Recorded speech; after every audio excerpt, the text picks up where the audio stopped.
ආයුබෝවන් විශ්වසාගරය YouTube channel එකට ඔයාව අදත් සාදරයෙන් පිළිගන්නවා. ඉතින් අද අපි ඔයාලත් එක්ක කතා කරන්න යන්නේ කළු කුහර ගැන. මොනවද මේ කළු කුහර කියන්නේ? කළු කුහර හැදෙන්නේ කොහොමද? ඒ වගේම කළු කුහර වල ව්‍යුහය මොන වගේද? ඒ සේරම ගැන අද අපි කතා කරන්න බලාපොරොත්තු වෙනවා.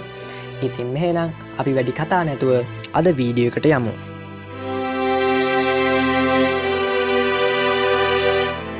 අංක 1 කළු කුහරයක් හැදෙන්නේ කොහොමද? කළු කුහර එහෙමත් නැත්නම් බ්ලැක් හෝල් කියන්නේ විශ්වයේ ඇති ඉතාමත් අద్භූත හා බලවත් වස්තුන් අතරින් එකක්. ඒවයි ගුරුත්වාකර්ෂණ බලය කොතරම් ප්‍රබලද කියනවා නම් ආලෝකයට පවා එයින් ගැලවී යන්න ඉතාමත් අපහසුයි. ඒ නිසාම අපට කළු කුහරයක් ඍජුවම දැක ගන්න බෑ. ඉතින් අපි කෙලින්ම අපේ මාතෘකාවට බහිමු. ඇත්තටම කළු කුහරයක් හැදෙන්නේ කොහොමද? ඒක වෙන්නේ මෙහෙමයි. විශාල තාරකාවක් එහෙමත් නැත්නම් ස්ටාර් එකක් එහි නෂ්ටික ඉන්ධන අවසන් නොවි එය Tamanගේම ගුරුත්වාකර්ෂණ බලය නිසා ඇතුළට කඩා වැටෙන්න පටන් ගන්නවා.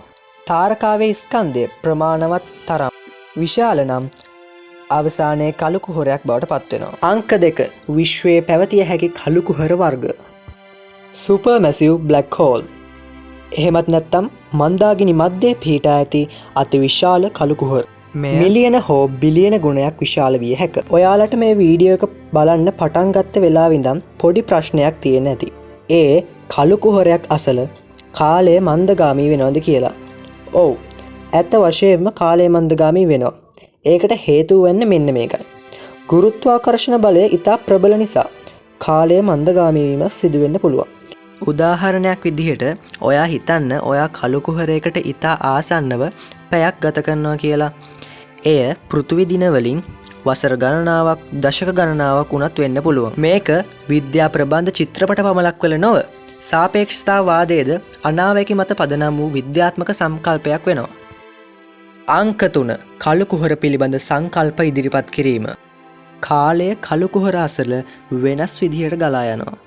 නිරීක්ෂකයෙකුට කළු කුහරයක් ළඟ තියෙන ඔරලෝසුවක් ඉතා සෙමින් යනවා වගේ පේනවා. මේක අයින්ස්ටයින්ගේ න්‍යායයන් පුරෝකථනය කරපු දෙයක්. ලීගෝ නිරීක්ෂණාගාරය මේවා ප්‍රථම වරට හඳුනා ගන්නවා. 1974 දී භෞතික විද්‍යාඥ ස්ටීවන් හෝකින් යෝජනා කළේ කළු කුහර සම්පූර්ණයෙන්ම කළු නොවන බවයි. කළු කුහරයකට වැටෙන තොරතුරු සදහටම නැති වෙනවද නැත්නම් ආරක්ෂා වෙනවද කියන එක තවමත් පැහැදිලි නැහැ. ඒ ප්‍රශ්නය විසඳන එක විද්‍යාඥයන් තවමත් උත්සාහ කරමින් සිටිනවා. ඉතින් අවසාන වශයෙන් කියන්න තියෙන්නේ හරියටම මේ ගැටලුව විසඳුවොත් විශ්වය ගැන අපේ මුළු අදහසම වෙනස් කරන්න උනත් පුළුවන් වේවි. මිනිස් වර්ගයාගේ තාක්ෂණය කොතරම් දියුණු වුවත් විශ්වය ගැන දන්නේ සැලකිය නොහැකි තරම් කුඩා ප්‍රමාණයක්. ඉතින් මේ ගැන ඔයාගේ අදහසත් කමෙන්ට් කරලා අපේ channel එකත් එක්ක එකතු වෙලා ඉන්න. ඔයාලා හැමෝටම සුබ දවසක්.